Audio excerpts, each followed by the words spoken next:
Hello, Hyderabadi chicken biryani செய்யலாமா? First clean பண்ணி வச்சுருக்க சிக்கன் பீஸ் வந்து கொஞ்சம் பெருசு பெருசாக இருக்கணும். பட் எனக்கு சின்னதாக தான் கிடச்சது. ஸோ அதில் நான் பண்ணுறேன். உங்களுக்கு எது விருப்பமோ அந்த மாதிரி நீங்கள் எடுத்துக்கோங்க.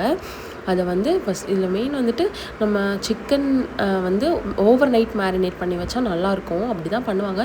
பட் எனக்கு டைம் இல்லாத காரணத்தால் நான் இப்படியே பண்ணிட்டேன். மார்னிங் சிக்கன் வாங்கினா எனக்கு மார்னிங் பண்ணணும்னு இருந்துச்சு. ஸோ அதனால் ஒரு 1/2 அன் ஹவர் ஊற வச்சு பண்ணினேன்.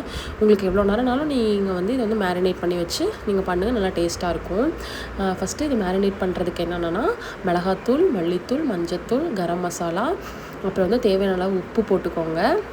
தயிரும் ஆட் பண்ணிக்கோங்க. கூட உங்களுக்கு எவ்வளோ பச்சை மிளகா தேவையோ காரத்துக்கு ஏற்ற மாதிரி போட்டுக்கோங்க. அப்புறம் மல்லித்தலையும் புதினாவும் நல்லா சின்ன சின்னதாக கட் பண்ணி அதையுமே நல்லா போட்டு கொஞ்சமாக ஆயில் ஊற்றிக்கணும். அதை போட்டு மேரினேட் பண்ணி வச்சுக்கோங்க. அப்புறம் பிரியாணி பண்ணுறதுக்கு ஃபஸ்ட்டு இந்த ஆனியன் தான் நமக்கு மெயின். நம்ம ஆனியன் நல்லா ஃப்ரை பண்ணி எடுத்துக்கணும். நீங்கள் டீப் ஃப்ரை பண்ணுற மாதிரியும் இருந்தாலும் பண்ணிக்கலாம். பட் எனக்கு ரொம்ப ஆயில் இது பண்ண வேணாம்னு சொல்லிவிட்டு நான் இந்த மாதிரியே பண்ணிட்டேன். பிரியாணி செய்ய போகிற பாத்திரத்துலேயே ஆயில் கொஞ்சம் அதிகமாக ஊற்றிட்டு அதுலேயே ஆனியன் போட்டு நல்லா ஃப்ரை பண்ணி எடுத்துக்கிட்டேன்.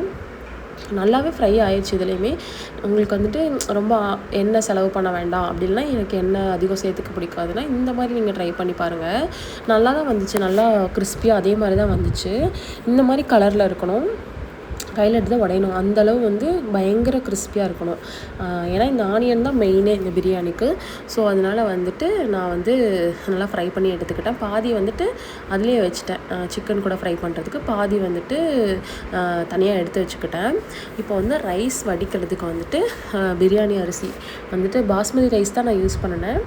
அதை ஒரு 1/2 மணி நேரம் ஊற வச்சுக்கலாம். ஊற வச்சுட்டு அப்புறம் அதை வடிக்கிறதுக்காக தண்ணி எடுத்து அதில் ஸ்பைசஸ்லாம் ஆட் பண்ணிக்கிட்டேன். உங்களுக்கு என்னென்ன ஸ்பைசஸ் தேவையோ எல்லாமே ஆட் பண்ணிக்கோங்க. ஆட் பண்ணிவிட்டு கூடவே மல்லித்தலையும் புதினாவும் அதை நல்லா சின்ன சின்னதாக கட் பண்ணி அதையுமே இது கூட ஆட் பண்ணிக்கணும். கொஞ்சம் நிறையாவே ஆட் பண்ணிக்கோங்க. மல்லி புதினாவை ஆட் பண்ணி நல்லா நல்லா கொதித்ததுக்கப்புறம் நம்ம ஊற வச்சுருக்க அரிசி போட்டு அரிசி ஃபுல்லாகவே வேகணுன்ட்டு இல்லை, ஒரு பாதி அளவு வெந்தால் போதும். ஏன்னா நம்ம தம் வைக்கும்போது நல்லா வெந்துடும். ஸோ அதனால் ஒரு பாதி அளவு வெந்ததுக்கப்புறம் நல்லா வடித்து அந்த ரைஸை தனியாக எடுத்து வச்சுக்கோங்க. பார்த்துக்கோங்க, இந்தளவு கொதிக்கும்போது நம்ம அரிசி போட்டுறணும்.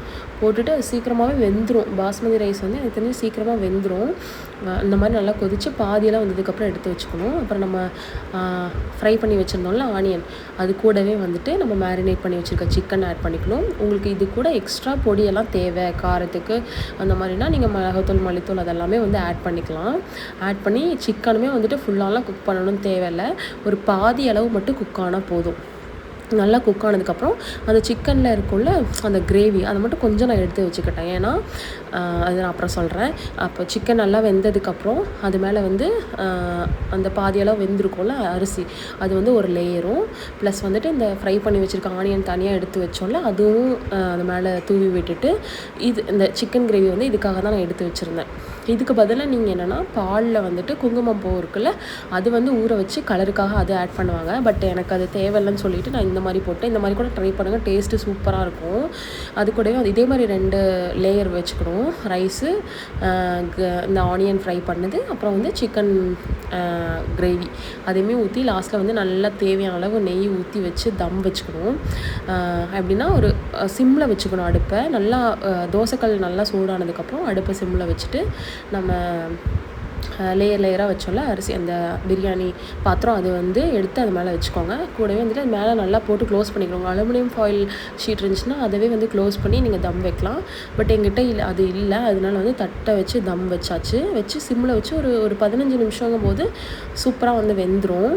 பாருங்கள், பிரியாணி பார்க்குறதுக்கே பயங்கர கலர்ஃபுல்லாக நல்லா டேஸ்டியாக இருந்துச்சு. உண்மையாகவே நல்லா இருந்துச்சு. நீங்கள் இந்த சிக்கன் கிரேவிக்கு பதில் குங்குமப்பூ ஆட் பண்ணுங்கள். அதுவுமே நல்லா தான் இருக்கும்னு நினைக்கிறேன். பட் நான் அப்படி ட்ரை பண்ணது கிடையாது. நல்லாவே வந்துச்சு. நல்லா உதிரியாக சாப்பாடு சிம்மில். இதுக்கு மெயினானது என்னென்னா நீங்கள் சிம்மில் வச்சுக்கணும் அடுப்பை.